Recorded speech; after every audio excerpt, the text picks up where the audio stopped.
കോഴിക്കോട് കോർപ്പറേഷനിലെ LDFിൻ്റെ മേയർ സ്ഥാനാർത്ഥി നിലവിലെ ഡെപ്യൂട്ടി മേയറുമായ മുസാഫർ അഹമ്മദിനെ പരാജയപ്പെടുത്തി താരമായിരിക്കുകയാണ് കോൺഗ്രസിൻ്റെ ഒരു സ്ഥാനാർത്ഥി. കഴിഞ്ഞ തവണ കൗൺസിലറായിരുന്നു SK അബൂബക്കർ. അദ്ദേഹം ഇപ്പോൾ നമ്മോടൊപ്പം ചെയ്യുന്നു. ആദ്യം തന്നെ ചോദിക്കുന്നത്, ഇങ്ങനൊരു വിജയം പ്രതീക്ഷിച്ചിരുന്നോ? മീൻചന്ത പോലൊരു വാർഡിൽ അവർ വിജയം ഉറപ്പിച്ചിരുന്നു. അവർ ആ നിലയ്ക്കായിരുന്നു പ്രചാരണമെല്ലാം നടത്തിയിരുന്നത്. ഇങ്ങനൊരു വിജയം പ്രതീക്ഷിച്ചിരുന്നു? മീൻചന്ത വാർഡിൽ നമ്മുടെ ഡെപ്യൂട്ടി മേയറും അവരുടെ മേയറും ആയ സ്ഥാനാർത്ഥി മുസാഫർ അഹമ്മദിനെ നിർത്തിയപ്പോൾ പാർട്ടി എന്നോട് പറഞ്ഞത് അവിടെ മത്സരിക്കാനാണ്. ഞാൻ 5 കൊല്ലം കോഴിക്കോട് കോർപ്പറേഷൻ കൗൺസിലർ എന്ന നിലയിൽ ആ കോഴിക്കോട് കോർപ്പറേഷനിലെ ദുർഭരണത്തിനും അഴിമതിക്കുമെതിരെ പോരാടിയ അതേ രീതിയിലുള്ള ആ പ്രവർത്തനമാണ് ജനങ്ങളിടയിലേക്ക് ഞാൻ പ്രചരണം നടത്തിയത്. ആ പ്രചരണത്തിൻ്റെ ഭാഗമായിട്ടാണ് അവിടെ എനിക്ക് ജയിക്കാൻ പറ്റിയത്. കാരണം സ്ത്രീകളുടെ ഏറ്റവും വലിയ ഒരു വിഷയമാണ് മാലിന്യം. ആ മാലിന്യം അതിരാവിലെ തന്നെ അവർ തെരിഞ്ഞ് വേണം കൊടുക്കാൻ.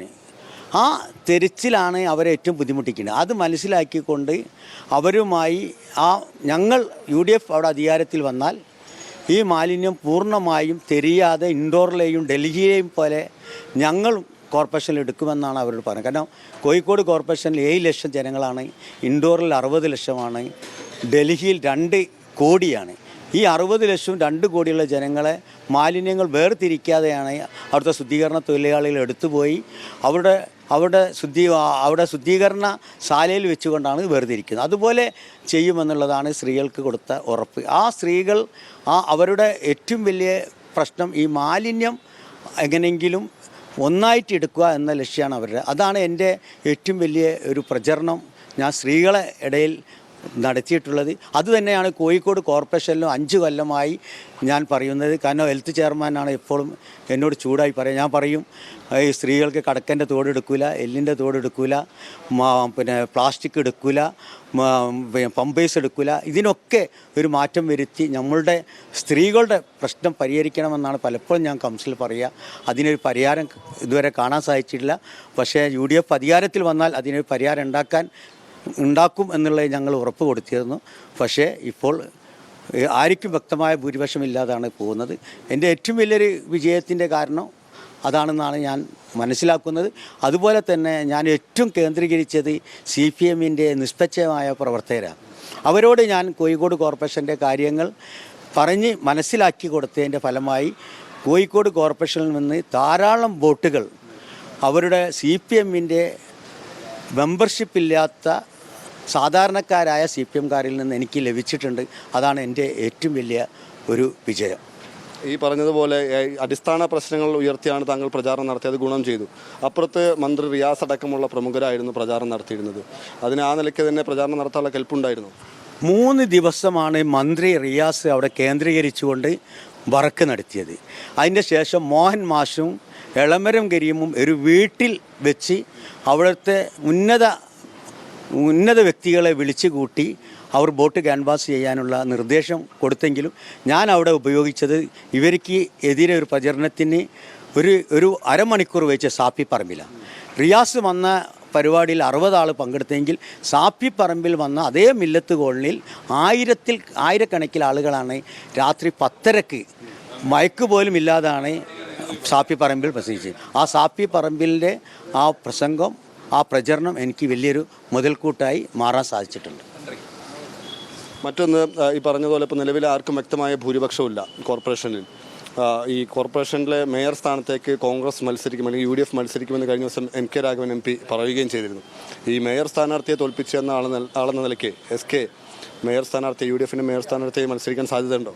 ആ പാർട്ടി അങ്ങനെ ഒരു തീരുമാനം എടുത്താൽ ഞാൻ അതിന് തയ്യാറാണ്.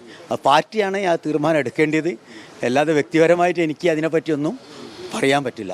ഈ ഇലക്ഷനിൽ തെരഞ്ഞെടുപ്പിൽ അവരുടെ മേയർ സ്ഥാനാർത്ഥിയെ തോൽപ്പിച്ചതുപോലെ കൗൺസിലിൽ അവരുടെ മേയർ സ്ഥാനാർത്ഥി അല്ലെങ്കിൽ മേയറായി പരിഗണിക്കുന്ന ആളെ തോൽപ്പിക്കാൻ കഴിയുമെന്നുള്ള ആത്മവിശ്വാസമുണ്ടോ? അത് നമ്മൾ പൊതുവേ കൗൺസിലിൽ ഒരു രാഷ്ട്രീയപരമായിട്ടാണല്ലോ എല്ലാവരും ജയിച്ചു വരുന്നത്. അപ്പോൾ ജയിച്ചു വരുമ്പോൾ ആ രീതിയിൽ തന്നെയാണല്ലോ വോട്ടെടുപ്പും വരാം. അപ്പം ആ രീതിയിൽ തന്നെ അത് അങ്ങനെ പോകുന്നു. പക്ഷേ എന്നിരുന്നാലും അവർക്ക് ഒന്നിനും തന്നെ ഒരു നിർണായകമായ തീരുമാനമെടുക്കാൻ കഴിയില്ല. അവർക്ക് ഭൂരിപക്ഷമില്ലാത്തത് കൊണ്ട് തന്നെ അവർക്ക് ഒരു അജണ്ടകളും അവർ വിചാരിക്കുന്ന രീതിയിൽ പാസ്സാക്കി പോകാൻ സാധിക്കുകയില്ല. അവസാനമായി ഈ എസ്.കെ. അബൂബക്കർ എന്ന വ്യക്തി ഈ കോഴിക്കോട് കോർപ്പറേഷൻ ഈ പരിസര പ്രദേശം ജില്ലയിൽ ഒതുങ്ങി നിന്നിരുന്ന ഒരാൾ. ഈ വിജയത്തോടു കൂടി സംസ്ഥാനത്തിൻ്റെ മറ്റ് ഭാഗങ്ങളിൽ ആരെങ്കിലും ബന്ധപ്പെടുന്നുണ്ടോ കോൺഗ്രസിൻ്റെ പ്രവർത്തകരൊക്കെ? എന്നെ ഇപ്പോൾ മുതലല്ല, എന്നെ സംബന്ധിച്ചിടത്തോളം നമ്മളെ മുൻ മുഖ്യമന്ത്രി ഉമ്മൻചാണ്ടി ഉൾപ്പെടെയുള്ള എല്ലാവരെയും ഞാൻ വി.ഡി. സതീശനായിട്ട് ഞാൻ വളരെ നല്ല അടുത്ത ബന്ധമാണ്.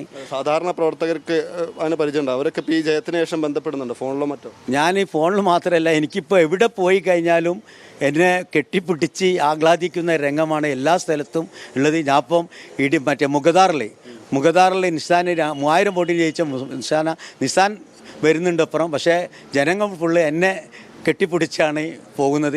കുറ്റിച്ചിറയിൽ പോയപ്പോഴും എനിക്ക് കാണാൻ പറ്റുന്ന കാഴ്ച അതാണ്. ഇന്ന് മരിച്ച വീട്ടിൽ മരിച്ച വീട്ടിൽ ദുഃഖമാണ് ഉണ്ടാകേണ്ടത്. പക്ഷേ അവിടുത്തെ ജനങ്ങൾ ഫുള്ളും എനിക്ക് വന്ന് കൈ തന്ന് എന്നെ അഭിനന്ദിക്കുന്ന രംഗമാണ്. അപ്പം മരിച്ച വീട്ടിൽ പോലും ജനങ്ങൾ അഭിനന്ദിക്കുന്ന ഒരു ഇതായിട്ടാണ് എനിക്ക് അനുഭവപ്പെടുന്നത്. എല്ലാ മേഖലയിലും ഈ ഡെപ്യൂട്ടി മേയർ സ്ഥാനാർത്ഥിയെ പരാജയപ്പെടുത്തി എല്ലാവരും വളരെ ആഹ്ലാദത്തിലാണ്. എന്താണെന്ന് എനിക്ക് മനസ്സിലാകുന്നില്ല. കോഴിക്കോട് നഗരത്തിലെ ജനങ്ങൾ വളരെയേറെ സന്തോഷത്തിലാണ് ഉള്ളത്. എന്തായാലും LDFിൻ്റെ മേയർ സ്ഥാനാർത്ഥി CP മുസാഫർ അഹമ്മദിനെ എതിരിട്ടത് ജനങ്ങളുടെ അടിസ്ഥാന പ്രശ്നങ്ങൾ ഉന്നയിച്ചാണ്. ഒപ്പം തന്നെ CPMലേക്ക് സാധാരണ പോകാറുള്ള വോട്ടുകൾ കൂടി ഇത്തവണ തനിക്ക് അനുകൂലമായി. അതിനനുസരിച്ച് CPM പ്രവർത്തകരോട് അല്ലെങ്കിൽ അവരുടെ അനുഭാവികളോട് താൻ കോർപ്പറേഷനിലെ ഭരണത്തിലെ പ്രശ്നങ്ങൾ അറിയിച്ചു എന്നുമാണ് എസ്.കെ. അബൂബക്കർ വിശദീകരിക്കുന്നത്. ക്യാമറ പേഴ്സൺ ജിജീഷിനോടൊപ്പം ഷബീർ ഒമർ, മീഡിയ 1 കോഴിക്കോട്.